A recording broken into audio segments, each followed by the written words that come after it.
Hi, I'm Caroline, and today we are painting the Willson Ashe cover by Ashe. I've been obsessed with Ashe since high school, and I've always loved this album cover, so I thought it'd be fitting to paint it. So what we're starting off here is with a quinacridone magenta base coat. I'm laying down the lights and shadows of this painting. It really helps to give a good structure because if you don't have a good line drawing before you start painting, it's gonna all be messed up. But here I am laying down a grid to be able to help out with shapes. I kind of realized at this point that I wasn't really getting anywhere with the painting. I needed to fix it, and I mean, clearly I bring my arm in a lot here, building up the shadows, really getting the size of the head, because sometimes when painting people you can lose track of like how big the head is supposed to be. People tend to do it a lot bigger than it needs to be, or a lot smaller. Like, people underestimate the size of the head, and especially a hard time I have with paintings is getting I tend to paint too big too fast, and so I think it was good for me to lay down the grid. I get down the body shapes, I really get down where I need the shadows to be, so that way when I start painting more of a colorful painting, it's just like all good to go.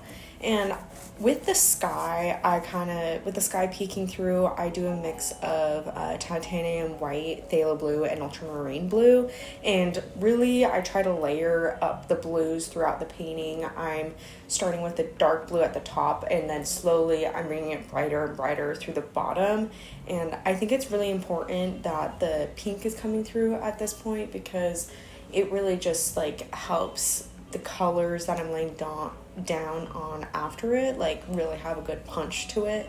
It's a lot more impactful than laying down just plain white. I don't know if you've ever given a shot at painting before, but when you lay down just white and try to lay down colors after it, it's just never a good mix. And when I'm mixing for the green, I'm adding in all sorts of colors. I think I did lemon yellow, it looks like yellow ochre, lemon yellow, yellow ochre, some titanium white, and a little bit of that phthalo blue. But the biggest thing is when you're adding white, you want to also, every time you add white, add some yellow, because that way it doesn't get too pale and like musty and dusty here. And in this painting, I'm wanting it to be really bright and colorful. Here, I'm bringing in a darker green. I've added a phthalo blue, and then I add in some of that, let's see, what am I using? Cadmium red. I add in some cadmium red to really help get those dark hues in, because the better your shadows, the better your lights are gonna hit. And I feel like it's really important to lay down like where the shadow hits and where the light hits, because then it really makes everything pop and come through a lot more, really gives it that like taste you're wanting. I'm trying, when I'm like doing this background, I'm trying to get also the general shape of where her arms are gonna land, because the arms, if I'm not careful here, they're gonna look like really not my favorite. Laying down the green, really trying to develop the background. As I'm painting this, I'm trying to keep the integrity of those blues peeking through, but if you look at that album cover, there's not too many it's really heavy forestry. Finally, we get away from the trees and we're to the bucket. And here I'm really trying to capture the reflection of the everything else that's happening in the painting, because it's not just a gray bucket. You're getting the blues, the greens, the darkness of the forest coming through on the bucket. And by taking this gray and adding in, like I added a little bit of the phthalo blue, I add a little bit of the lemon yellow, I add a tiny bit of white, and kind of staying within the same like lightness level of the color, it's able to really deepen that bucket. I honestly am way too proud of this bucket, unreasonably proud. But here we're moving on to the skin tones, and skin tones can be tricky if you don't know how to do it right. You can't just do like a white and a yellow ochre and call it a day. I like to add in that cadmium red to be able to give those deeper hues, and a tiny bit of either ultramarine or phthalo blue, whatever vibe you're going for. I really just will, the biggest piece of advice I've learned is just like, you take your brush, you paint a little bit, and then you will instead of like continually painting all of it, you want to get a new color, like, and add in a tiny bit of the red, a tiny bit of the blue, and it really gets this like the deep colors you're wanting. And here I'm tending to keep the where the light is hitting, I'm keeping it more cooler tone, and where the darkness is hitting here on the skin, I'm keeping it warmer, and that will give you a lot of depth. I feel like it ends up giving it, like, I don't know, I was really proud of the skin here. I feel like I worked quite hard on it, and when I'm editing this painting, I feel like I was watching the painting getting edited, and I was getting nervous for what was coming. I'm like sitting here watching, and I'm like, don't color outside the lines. Like, I don't know, like right here especially, like I get super nervous. But ooh, here, painting the really dark shadow underneath the bikini line really helps bring that top out and really makes it feel like it's sitting on her, because you can tell like there'll be harsher shadows right where the like fabric will be next to your skin. And here, when I was adding the shadows for this elbow section, I went in way too dark, way too fast, and you can see here really quickly after, I try to tone that down, and I feel like it helps match more of the lighting situation that's going on in the skin. It makes it feel more natural.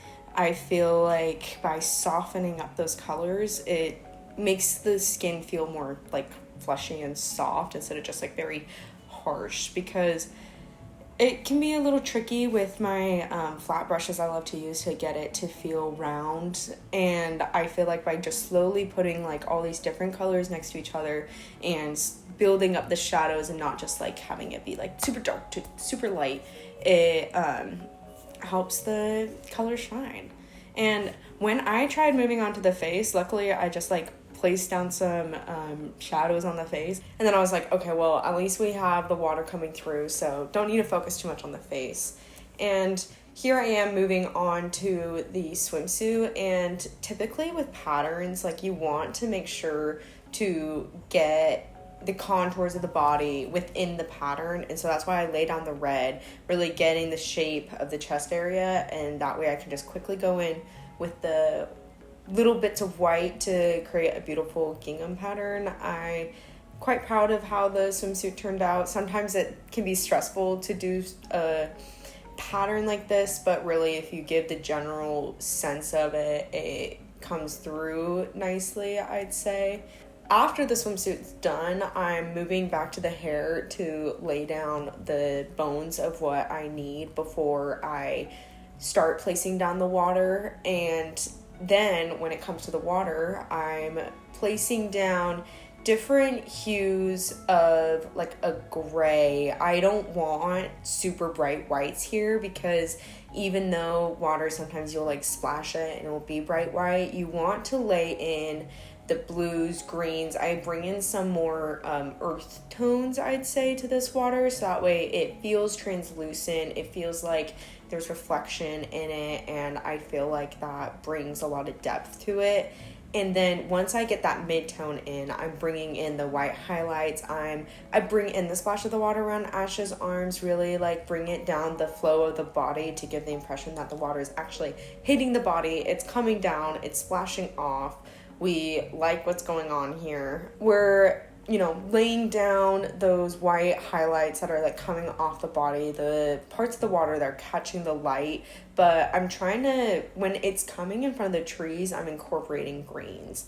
And then once that's all laid down, I'm bringing in a kind of deeper skin tone and really getting the shadows of where the water's falling. Because if you just have a plain white / gray like wash, it's not going to feel like water unless the shadows are underneath it, and then it feels like the water is splashing down.